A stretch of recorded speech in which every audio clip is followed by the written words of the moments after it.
Which Side Podcast is a proud member of the Which Side Media Collective. This is episode 64. Yeah, this week we have Dave Simon on. Yeah, he's a lawyer and author of the book Meatonomics. It's a really interesting book. I learned quite a bit by going through it. Yeah, definitely everyone should check it out. It's one of those great reads that just really informs you about a lot of the shit that the meat and dairy industry is doing. It's one of those books that I would recommend if you already are vegan, as well as if you're not. Definitely. There's a lot of books out there that I'm like, hey, if you're not vegan, check this book out. Mm-hmm. But if you're already vegan, you got it. But this gives you so much more information that you don't normally get that you can then, pass along to other people. And it's absolutely awesome. So check that out. Definitely. So do we have any events this week? I don't know. What's on the calendar this week, Jordan? Looks like the 5th Thursday of every month there's Throw Away Your Trash Thursday. Oh, put that down on my calendar. Remember to throw away my trash. Yeah. Do you have any slingshots of the day? For all other events, check out whichsidepodcast.com. No one cares about that. If you don't see an event listed in your area or a calendar for your area, let us know. We'll put one up. Or start your own. Let us know.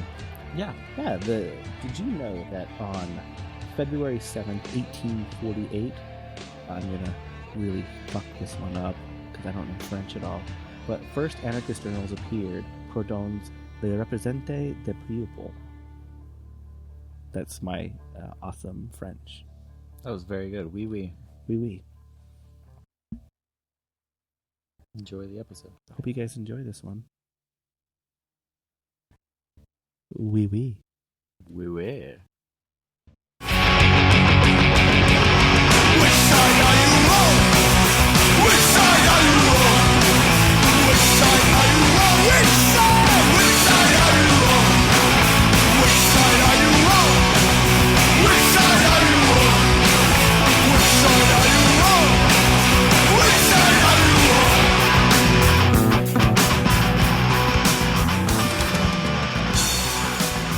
Hi there. Hello. Can you hear us? Yeah, can you hear me okay? Yeah. Oh, perfect. Yeah. I'm Jordan. Hey, and I'm Jeremy. Hi guys, I'm Dave. Nice to meet you. Nice to meet you. Hopefully you can tell us apart. Some people have a hard time sometimes. We'll see. Sounds good. So, yeah, anyways, we usually just like to jump right into it. So we got your book, Meatonomics, and I raised a whole bunch of questions for me. Good. So one of my first questions was, are you vegan? I couldn't quite tell by the book. I am vegan, yes. How long have you been vegan? Just about 6 years. What put you on the path to veganism? I had a very defining moment one evening. I was at home alone. I was looking for something to watch on our DVR, and I came across this movie called I Am an Animal, which features Ingrid Newkirk. It's about Ingrid, and who's the founder of PETA, and it's about why she cares so much about animals. And at the time, I didn't really have much perspective, and frankly, I sort of thought that vegans and PETA were all sort of these wacky fringe groups, and I didn't really get it. I watched the movie, and the movie left me with a very profound impression that Ingrid really, really believed strongly in what she was doing. And that led me to watch some videos that PETA had posted online. So that same night, I went from the TV room to my office and put up the computer, and I started watching videos, and I watched things like Meet Your Meat and Glass Walls about slaughterhouses. I watched one called An Unnecessary Fuss about testing baboons for massive head trauma. Mm-hmm. And basically by several hours later, I had decided to take a vegan challenge, which PETA promoted. It was a 1-week challenge. I was living in the mountains in northern Nevada. It was springtime, and it was very cold out. So I just took everything out of my refrigerator and put it on the deck we had a 2-story house with a balcony, so I knew that it would be safe from animals and that it would be cold enough that it wouldn't spoil. I took all the meat and dairy out and put it on the deck, and I figured I'll leave it there for a week and I'll see how it goes, and then I'll bring it back in a week. And I ended up throwing it all away, and I stayed vegan. And that was the spring of 2008. Wow. So you went cold turkey straight to veganism. I did. I had not been a vegetarian beforehand. I was a bacon double cheeseburger guy from Carl's Jr. kind of. Wow. This is one of the funny things is that I've had lots of debates with people about whether you should promote vegetarianism first and then use it as a stepping towards veganism, or just go straight to veganism. I used it as a stepping stone, but I was young. I was 11, so I think it's a little bit different. I did as well. Yeah. So what do you recommend? Like, what's your take on it since you've been through it? I think the path that both of you took is much more common, and I think it's probably a gentler and more successful path. And I think the only thing that allowed me to stick with it was a very strong moral conviction. I describe it as a flip switching in my brain, and I've spoken to other vegans who describe it exactly the same way.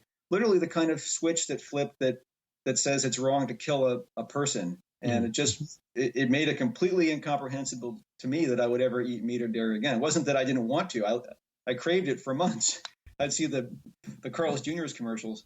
But I think my experience is rare. I think that for a lot of people who try that, it's too much.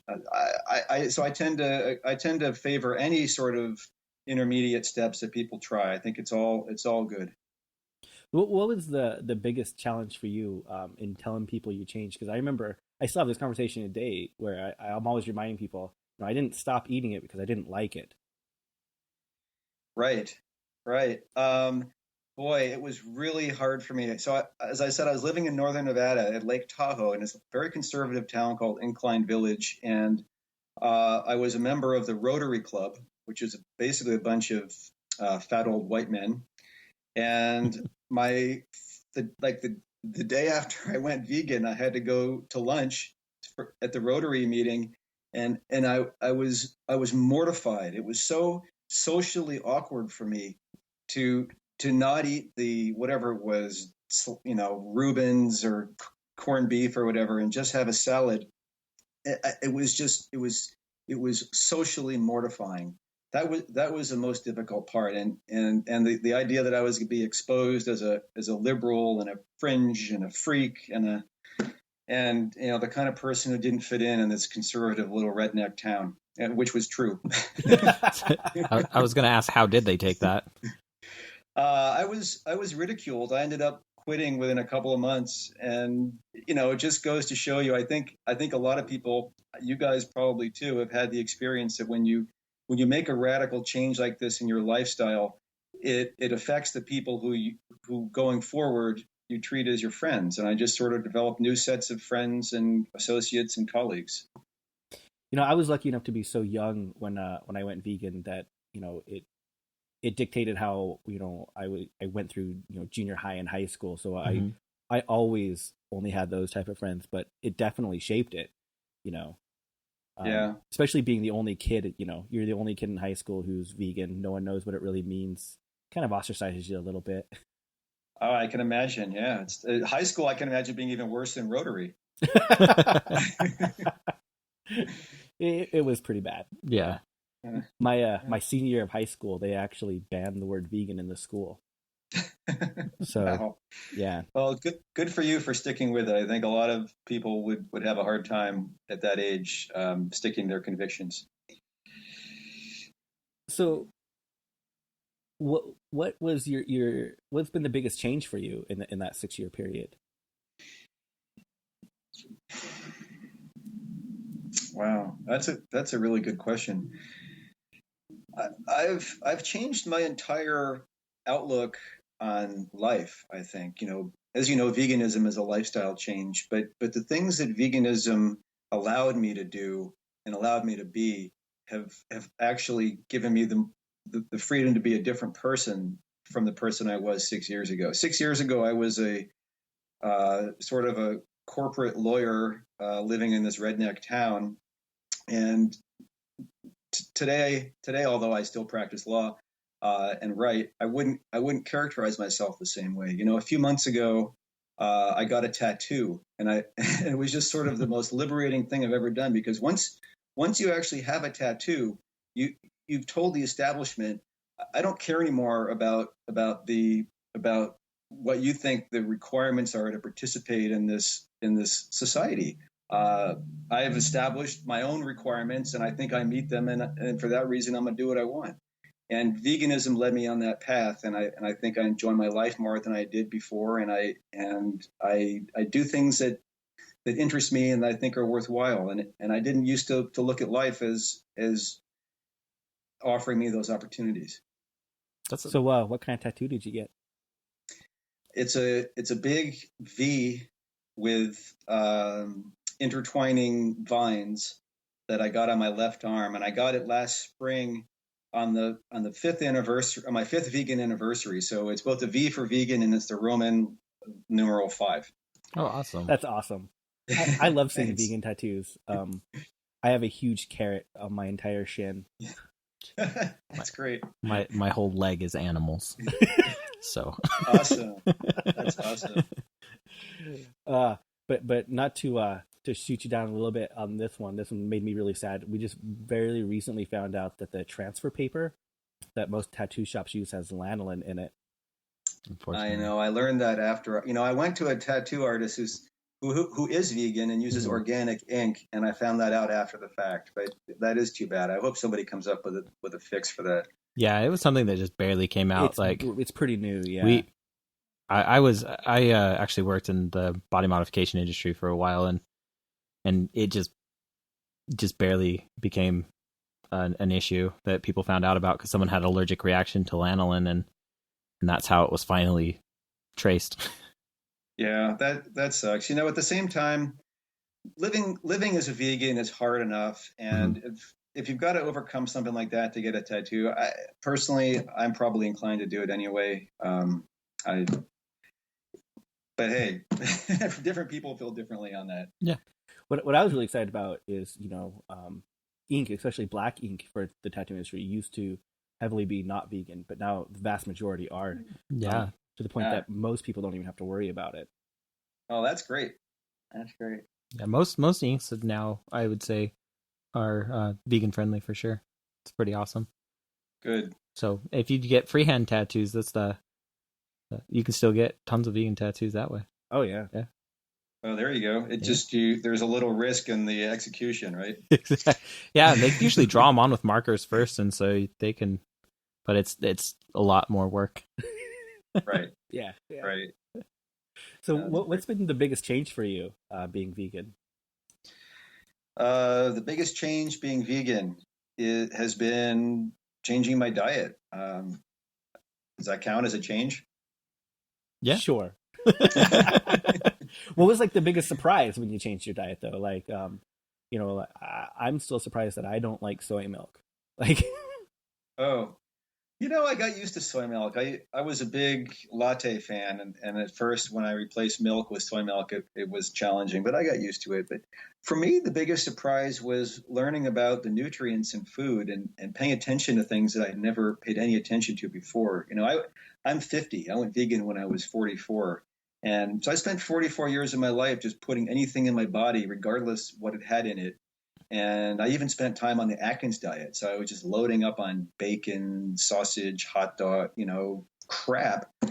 And I starting to pay attention to the good and bad ingredients in food really opens your eyes to the idea that you can actually affect your health by what you eat. It just never occurred to me before. I was also shocked about all the new foods that I don't think I ever would have tried had I not become vegan. There you go.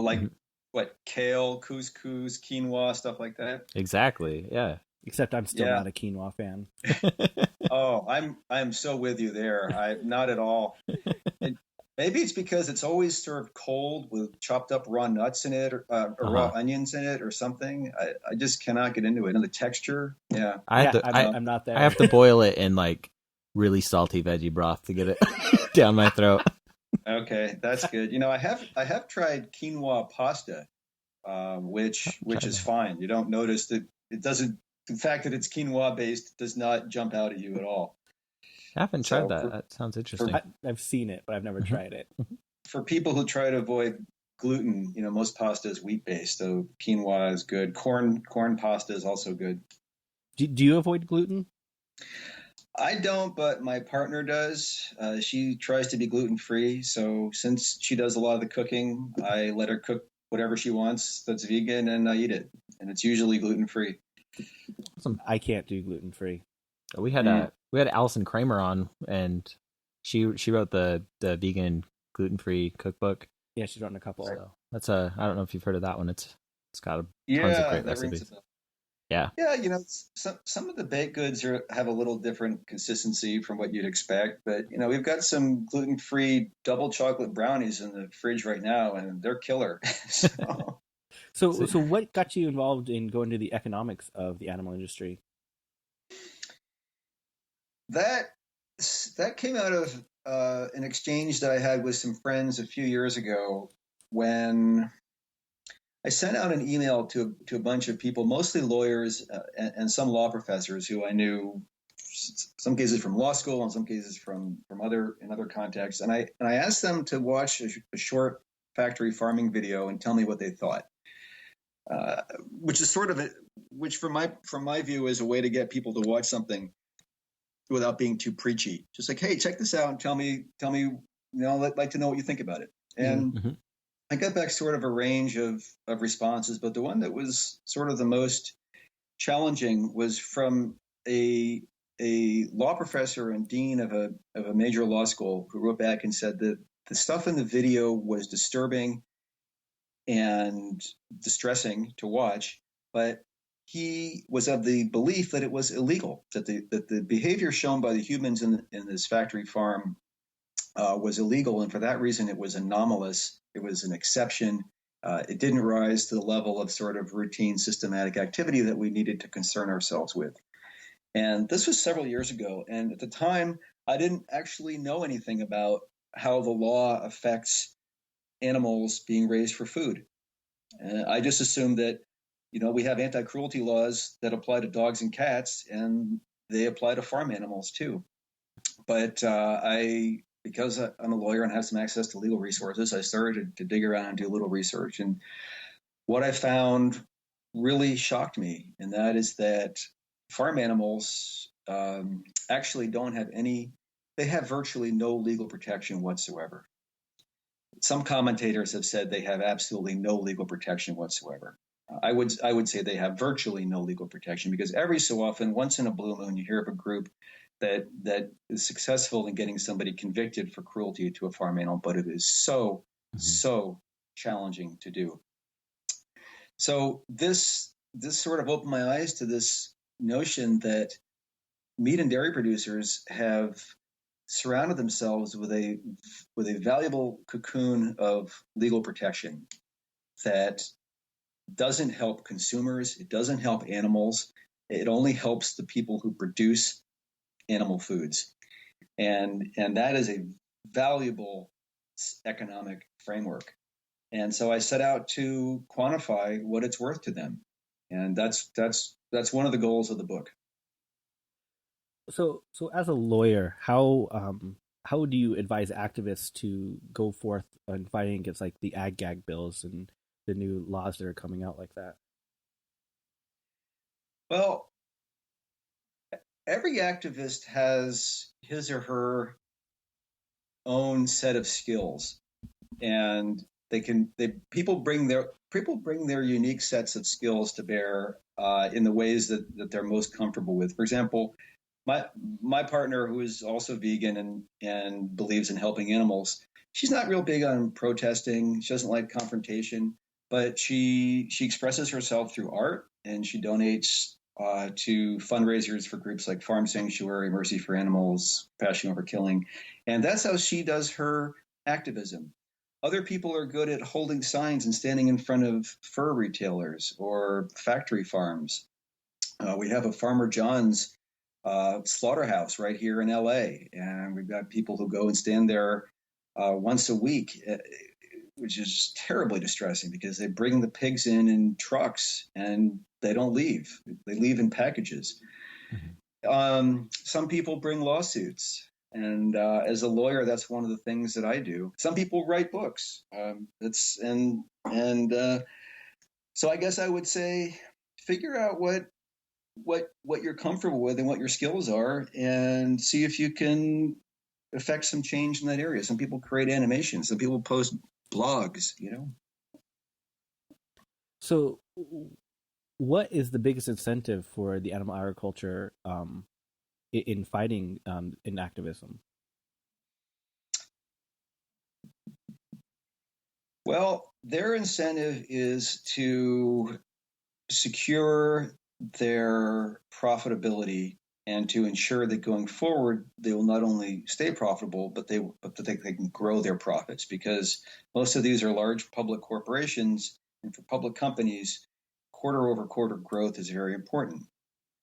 They go about their task with a very aggressive legislative agenda that they pursue at both the state and federal level. Some people have probably heard of the American Legislative Exchange Council, or ALEC, ALEC.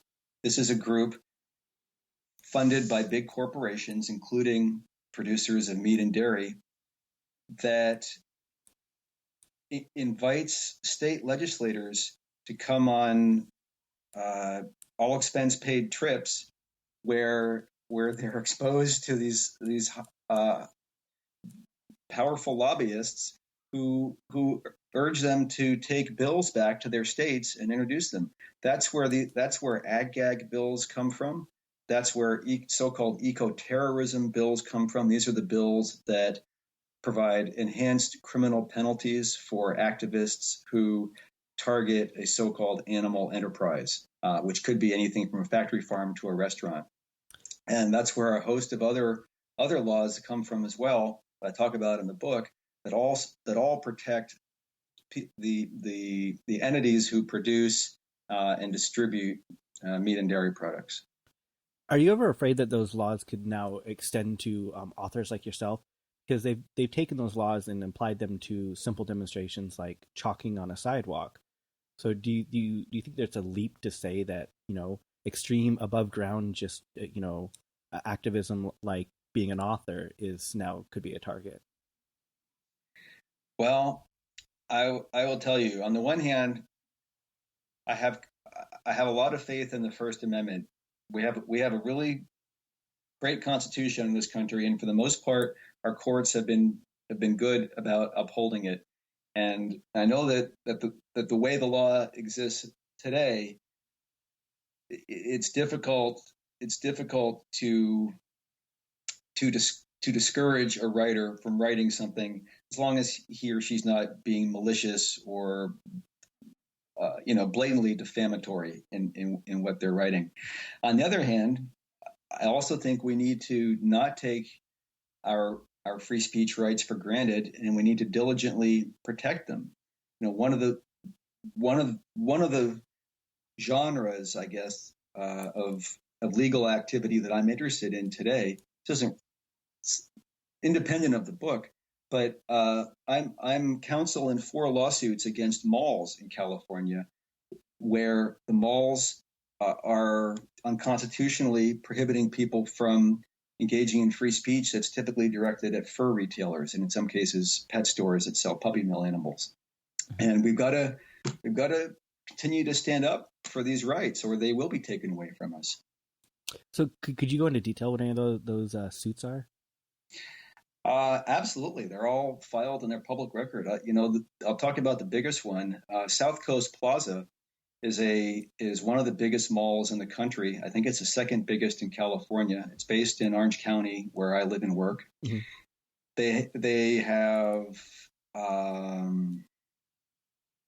the largest concentration of fur retailers anywhere in Southern California. Something like 14 stores selling fur. And it's not just the big ones like Nordstrom, Bloomingdale's, Macy's, but it's some of the smaller ones that some people never heard of, like Max Mara, The list goes on. It's a lengthy list. Mm-hmm. And these fur retailers have figured out quite shrewdly that if they're inside a mall, they're more or less insulated from protest activity, because if you're outside on the street and there's a public sidewalk in front of your store, protesters can show up and stand on the sidewalk and hold signs and tell people not to support the fur industry. Mm-hmm. If you're in a mall, it's much different. You're insulated. You're on private property. Different rules apply. Now, in California, we're lucky that our state constitution has been interpreted to provide that people do have a right of access inside of malls under some situations. But even there, it's more limited than outside on a public sidewalk. And I think that's why these fur retailers choose to do business in Orange County exclusively inside of malls. You can't find them anywhere other than in malls. They're insulating themselves from free speech activity. So we filed a lawsuit. A colleague, Brian Pease, and I, about a year and a half ago, seeking to invalidate 14 of the mall's rules that govern expressive activity. And these rules are just ridiculous. For example, you have to, as a protester, you have to submit for approval any content that you want to use. So if you have a sign or some literature that you want to use in the protest, you have to show it to the mall so they can approve it and sign off on that. Now, I'm telling you, there is volumes of case law that says that is just blatantly unconstitutional. You cannot give the venue the right to approve or reject your content. It's just blatantly illegal.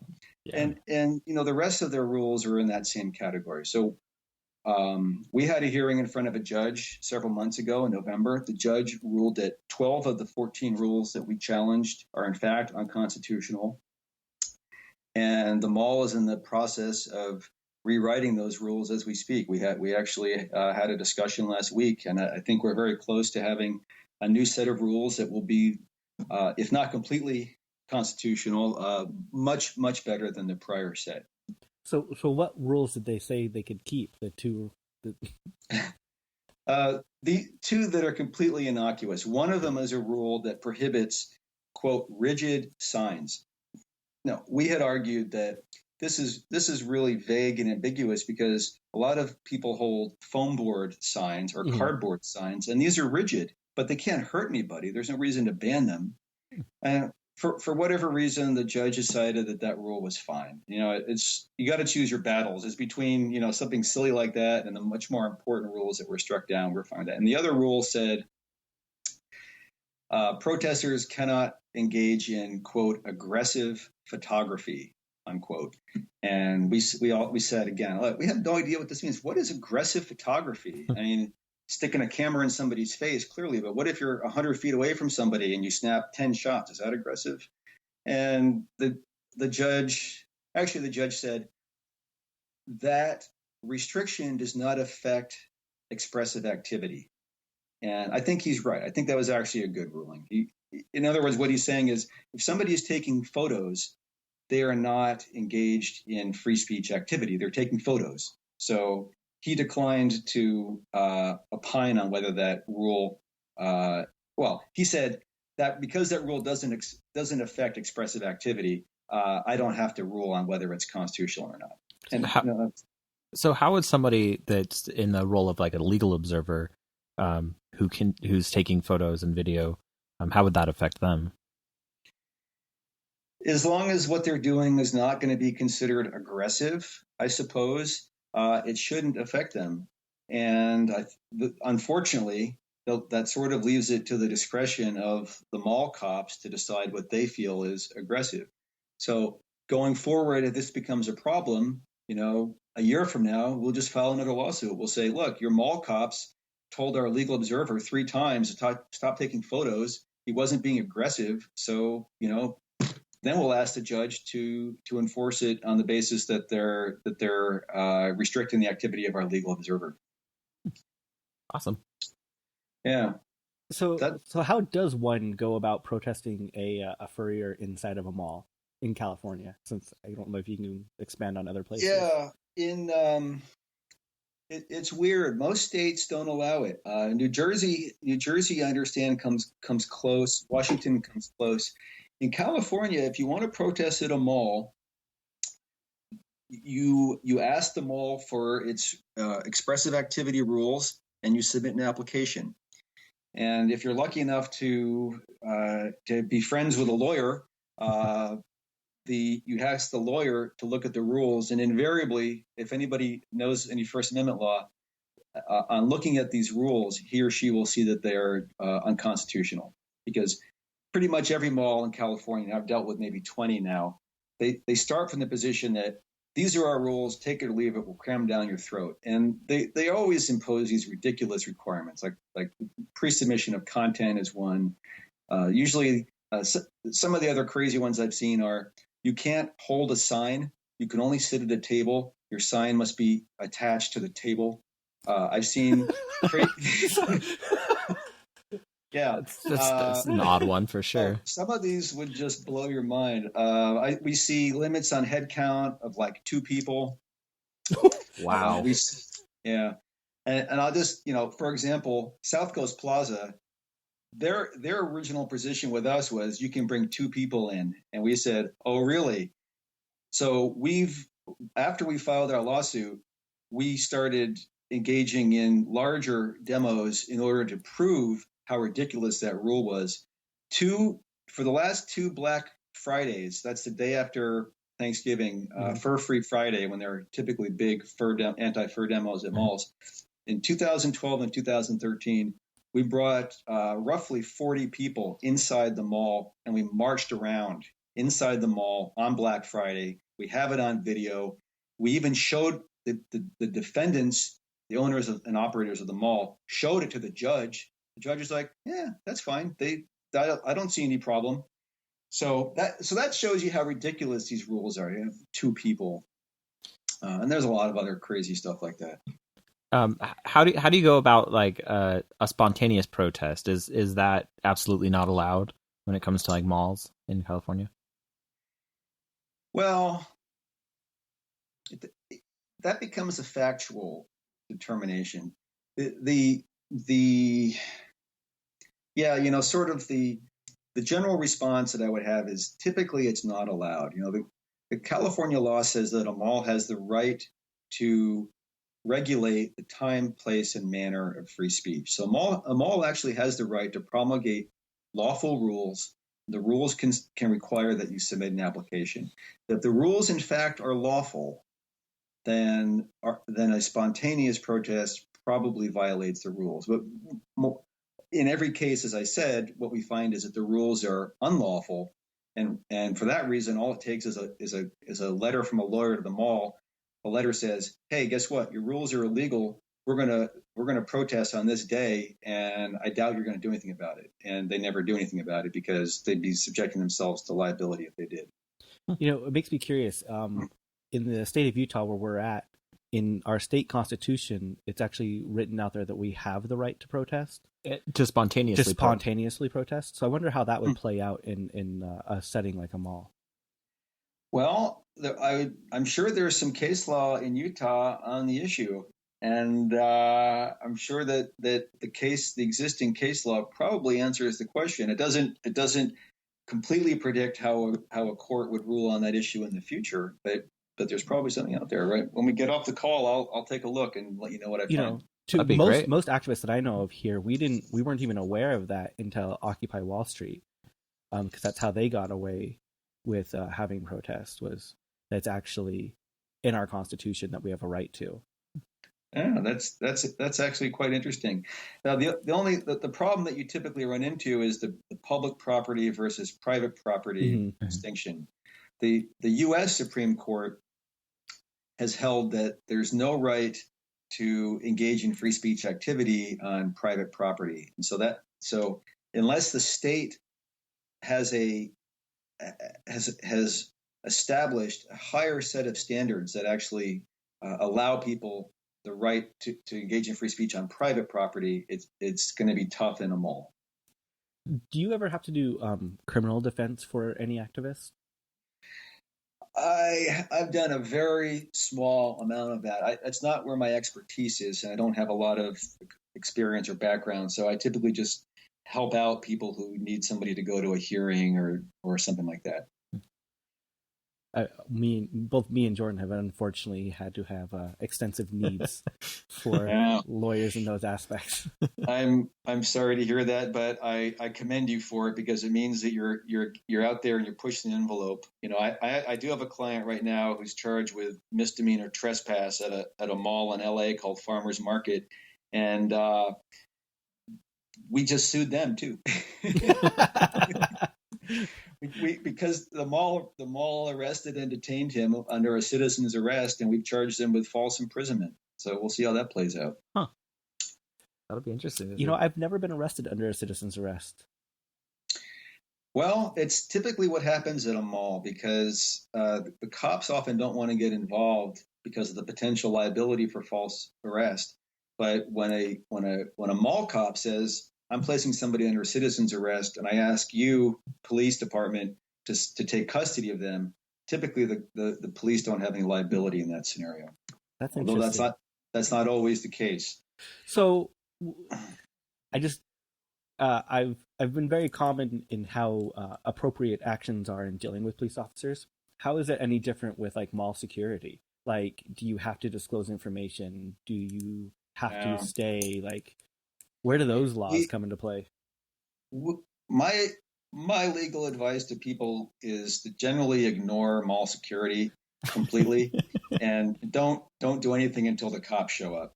Because if mall security is stupid enough to physically handcuff you, then they're probably going to have liability for false arrest.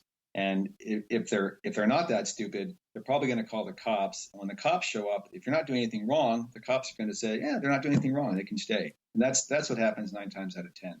So you don't have to disclose like any information to them. Like, it's not like being detained by a normal police officer. No. Okay. And they can't physically restrain you either. Well, look, technically, California, most states have statutes that give private citizens the right to place somebody under citizens arrest, either if you see somebody committing a misdemeanor or if you have probable cause to believe somebody has committed a felony. So the mall cops theory is, look, you're engaged in misdemeanor trespassing, so I'm going to place you in citizens arrest. And those, under that situation, they do have the right to detain you, can handcuff you, they can eject you, they can do things that the cops could typically do, but for reasonable periods of time until the cops show up to take custody and book you. I've always just ignored them in my daily life, so I'll just continue to do that. Yeah, I think that's the best. I mean, I think you can be cordial to them, but that means if they ask you to leave, you say, yeah, I hear you, but we're not going anywhere. So. I'd say that would be the best bet. Yeah. I've been fortunate never to really have a protest in a mall, though. Well, come visit me in California, and I'll hook you up. We've got them going on all the time. So, when you started doing the Meatonomics, where did you start diving into the information? I guess I started with the legal stuff because of my background as a lawyer, and it wasn't clear to me at first that the book would evolve into a discussion of economics. I sort of thought it might be a discussion of just the legal situation, but the economics turned out to be interesting too. Obviously, there was another book that I haven't read the whole thing, but it's called The Cost of Zero. And it also delved into a little bit of the economics of animal agriculture. Oh, interesting. I don't know it. It went into the costs of all the externalities of animal agriculture, which you delve into a little bit also. The cost of the pollution, the cost of the cleanup, the true is a little interesting. So what was the biggest surprise for you in researching this book? I think the biggest surprise had less to do with the economics involved than it did with the sort of the callous way that our government treats us, and literally ignores its mission to keep Americans healthy. Rory Friedman's got a great quote in the book that she co-authored, Skinny Bitch. It's filled with profanity. I assume I can use profanity, right? Yeah. Yeah. Oh, yeah. Yeah. Okay. This isn't even that profane. And she says, government agencies don't give a shit about your health. And it's true. Our government has been co-opted by meat and dairy producers. The economists use the word regulatory capture to describe what happens when the industries who are supposed to be regulated by a particular agency capture the agency, and then they get the kind of regulation that they really want. And that's what's happened with the USDA, with the FDA, with the EPA, with many other agencies. And it's unfortunate. We're subject to this massive behemoth federal government that does not have our best interests in mind. So how can you fight against a whole system that's regulated by itself, basically?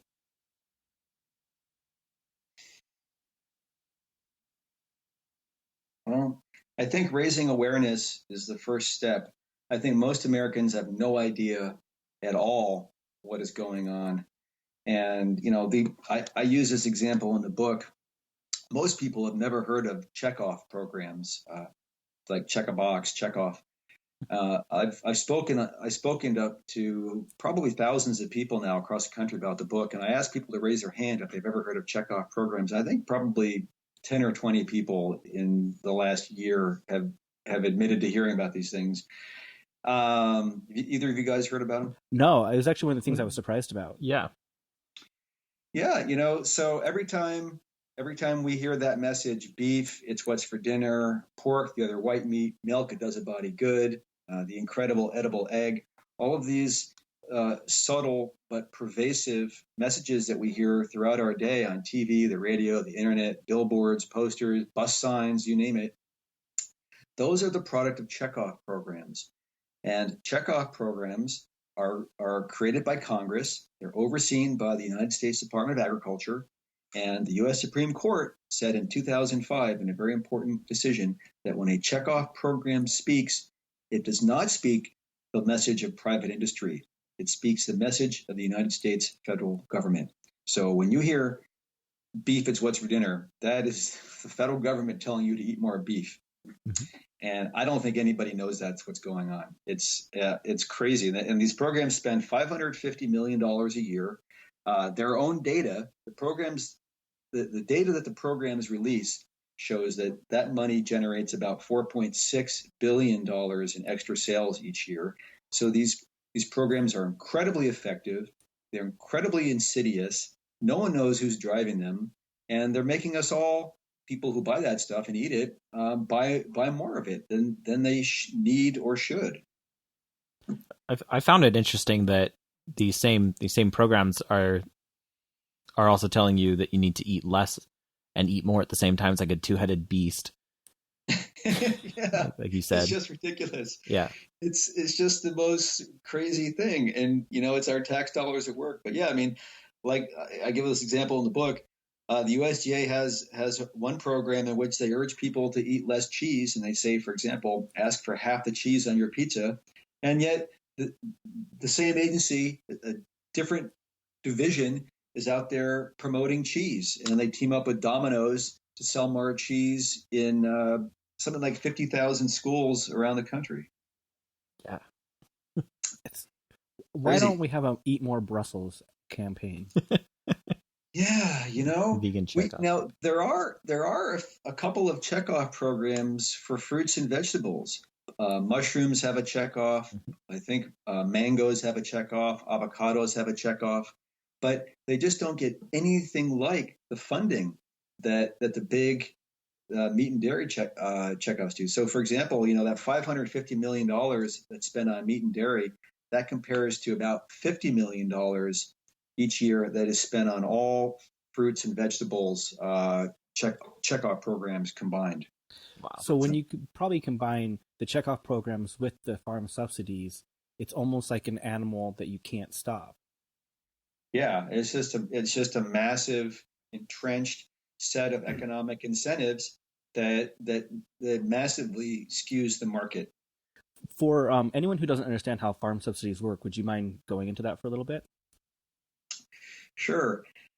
Both the federal government and the state governments in various ways provide a variety of subsidies to animal agriculture.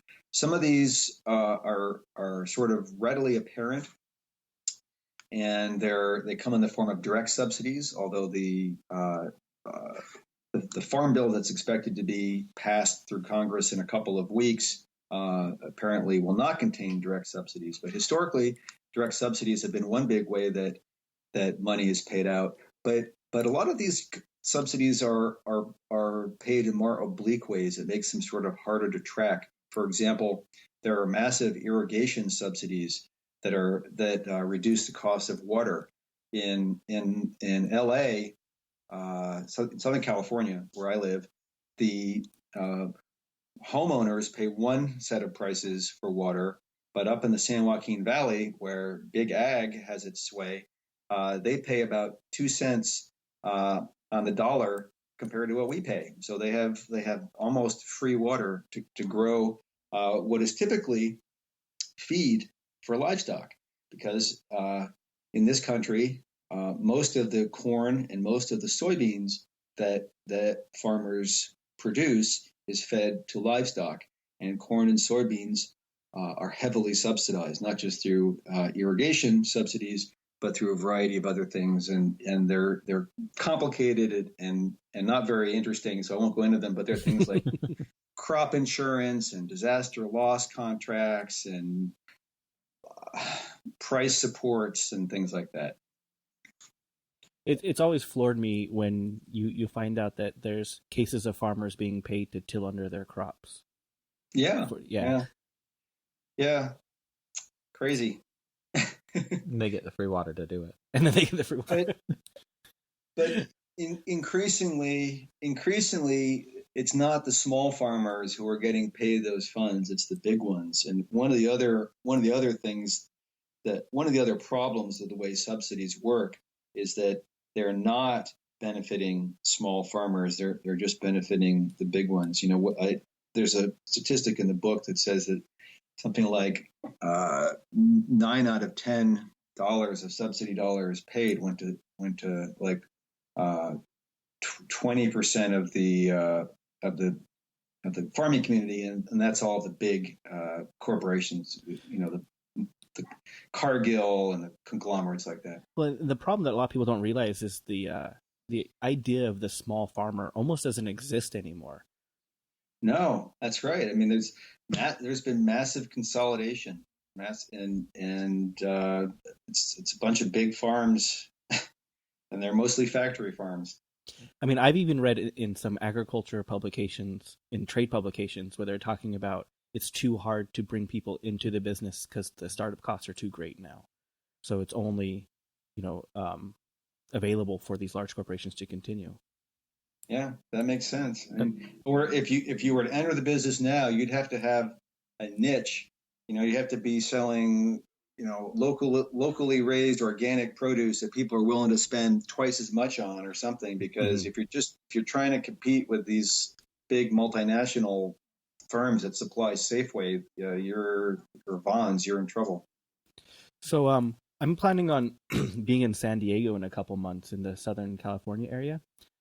What places are new that I should make sure to check out? San Diego, there's a great vegan fast food place there called Evolution Fast Food that I recommend. I actually did a book talk there a few months ago. And there's a great Mexican place whose name I can't remember that's got a good vegan menu. I'll have to get that to you. I love good Mexican food. Yeah, it's hard to find vegan Mexican food, but this place does a great like a carne asada burrito. It's crazy. Yeah, that sounds delicious. So, as you've been traveling, what kind of places have you found that you absolutely love that are surprised are vegan? Let's see. I'm embarrassed to admit I haven't done this recently, but I used to eat at Taco Bell a lot because they've got a bean burrito that's the fresco. Yeah, and they used to have crispy potato tacos that I would get with just guacamole and lettuce, and those were delicious. So that used to be my standby when I couldn't find anything. But most of the places that I've gone, because I'm speaking to largely vegan audiences, people have been great about introducing me to the local vegan restaurants, and so that's been pretty good. My secret with Taco Bell is that you can order a side of potatoes. They're just plain, so they're fried potatoes. So you get just a bean burrito, no cheese, potatoes. Throw the potatoes in. It's the most ghetto meal ever, but when I'm in a pinch, you can always go with their cantina menus and just get it without cilantro lime sauce, and it's vegan as it is, and they're okay. There you go. I like that bean burrito with the potato idea. Now, unfortunately, if some of my friends heard me praising Taco Bell, they would be offended because Taco Bell has objectionable labor practices. We've got to look at the whole picture. But if you're in a definitely their treatment of the Malakali workers is terrible. And also they're owned by Yum, which is KFC, all the other Long John Silvers. Right. But when we're traveling, we got to do something. Yeah, you got to eat. You got to eat. So something that I found really interesting, speaking of like fast food, is that inflation doesn't affect animal foods. No, it doesn't. Isn't that weird? Yeah, it's very, very interesting. Do you want to kind of elaborate on that a little bit? Yeah, I'd never heard that before. Yeah, so in the last 75 years, what we see in this country, if we look at retail prices counting from about 1935 on, is that in virtually every category of animal foods, there is a steady decline in the inflation-adjusted prices of these foods. Chicken is sort of a great example, so I'll use that one. If you look back at 1935, on an inflation-adjusted basis, chicken was selling for a little over $5 a pound, and today it's selling for something like $1.50 a pound. So the price of chicken has come down roughly 75%. Wow. Now, why has that happened? Factory farming has made that happen. Two things have happened to chickens in the last 75 years. They've gotten much, much bigger, and farmers have learned how to make them grow faster. So chickens grow bigger, they grow faster, and that leads to economies of scale, which allow them to be sold more cheaply. But there's this other very important thing, one of the main focuses of the book, and that is that the farmers who are raising chickens are increasingly externalizing the vast majority of their production costs. They're pushing their costs out onto society. They're making us pay for those costs. So in costs of environmental harms, the cost of subsidies, healthcare costs, and cruelty costs. And because these costs are not reflected in the retail prices of chicken, those retail prices have come down, but I argue that those prices are artificially low. That is not what the true price of chicken is. The true price of chicken is something significantly higher than that. So how do you calculate the true price of something like that? Well, in this case, I've added up all the externalized costs of meat and dairy in this country. I've come up with a number of $414 billion per year. And, as a sort of as a basic math technique, I take that number, I compare it to the actual retail sales figure, which is about $250 billion. And I conclude that for every $1 of animal foods sold at retail, there is about $1.70 of additional or externalized costs that are imposed on society. So that means, for example, if a Big Mac that McDonald's sells for $5 really costs a total of $13. The difference, the $8 difference in externalized costs, is imposed on society, and it's hidden, so we don't know about it. But technically, that is part of the cost of that Big Mac. So, what's been the biggest argument against your book that you've received from critics? I think most people have. I think the biggest problem that people have with it is that I propose a 50% tax on all foods that contain any meat or dairy, and I call that the meat tax. And a lot of people just can't stand the idea of a tax. Well, rightfully so. I can relate. If I ate meat and dairy, I'd have a big problem with that too. But there are a lot of good reasons to have a tax like that, and a lot of terrific benefits that would result if we did. Sorry, skipping over my words on this. Would that just be more like the health incentive taxes that are done with tobacco? Yeah, exactly. I propose what's called an excise tax. That's a tax that's it's like a federal sales tax, so it's imposed at the point of retail sale. Just the way when you go and buy gasoline, there's a tax imposed at the pump. Most states we have both a federal excise tax on gasoline and a state-based tax, and those taxes are fairly high. Those tobacco is the same way. Tobacco is taxed at both the federal and the state level. Tobacco is a great example. We tax tobacco in this country at an average rate of 70%. So that means a typical pack of cigarettes that would normally cost $5 ends up costing $8.50 when that tax gets added on. And those taxes have been incredibly effective in two ways. First, they've helped to dramatically reduce consumption of tobacco products in this country. We've gone from, in the 1950s, 50% of Americans smoked, and today the number is less than 20%. So we're down significantly in that category. And these taxes have also raised hundreds of billions of dollars for state governments and the federal government over the last several decades. And that's both of those effects, reducing consumption and raising revenue, are exactly what the meat tax would do as well. Are you familiar with any municipality that's expressed interest in looking at this further, like doing a tax? No, not yet. Although I would love to be informed of one. I have a few. I could think of a few candidates. Maybe Berkeley, California. Maybe Santa Monica, California. One thing that I found very interesting was that foods can contain like nearly 300 non-organic substances and can still be labeled as USDA organic.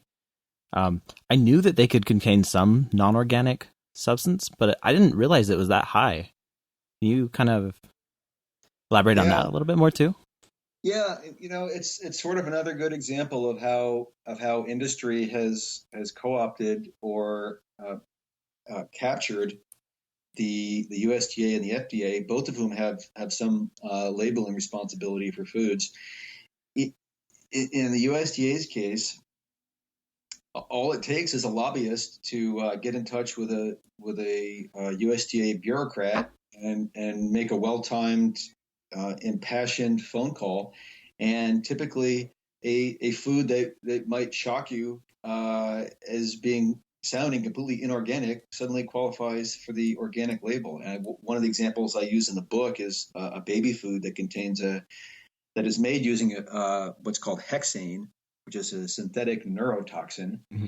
And some USDA staffers had a problem with that being labeled organic, but when the baby food manufacturers' lobbyists got a hold of higher up at the USDA, they got that reversed, and now that baby food is organic, quote organic. That's just crazy. Yeah, it's really disappointing. The USDA is charged with protecting consumer health, and you wish they would do that. Unfortunately, it's also charged with selling more meat and dairy. And they've got this constant ongoing conflict between, which of their missions are they going to support on any given day. What's also disheartening talking about the baby food is there's not one baby formula on the market now that's vegan. Oh, really? That's too bad. They all the ones that used to be, they replaced the vitamin D with vitamin D3. It's a huge blow to any parent who wants to adopt that's vegan or can't breastfeed for any reason or numerous of other things. I'm sorry to hear that. It seems like something that the vegan foods community should be able to address. No, or is it just that the D3 is thought to be better for babies than the other variety of D? No, it's more with a cost. There's only for dry manufactured of formula in the U.S. There's only 2 manufacturers of all of it. So there's only 2 points of manufacture, and both those points of manufacture won't do the D3. Will only do the D3. Mm-hmm. Oh, that's really too bad. Yeah, it's kind of sad. Yeah, I hate getting things on a sad. Yeah. So, what lasting message would you like to leave with everyone? Well, let's see. I'd like to leave people with a message that if you're not already vegan, that it's certainly a great way to protect your health and protect the environment, and to ensure that animals don't endure lives of needless suffering. And you can always try it 1 day a week, or 2 days a week, or try it for a week at a time and see how you like it. And for people who are vegan, there are lots of ways to change things in this country. We talked about, you asked me earlier, what activists can do, and I think anybody can do anything that fits in his or her comfort zone and uses his skills or her skills. You can write a post on Facebook. You can start a petition on change.org. You can hold a sign in front of Nordstrom or Farmer John or a restaurant that sells foie gras. Or you can write a book. You can serve as a plaintiff in a lawsuit, or if you're a lawyer, you can bring a lawsuit.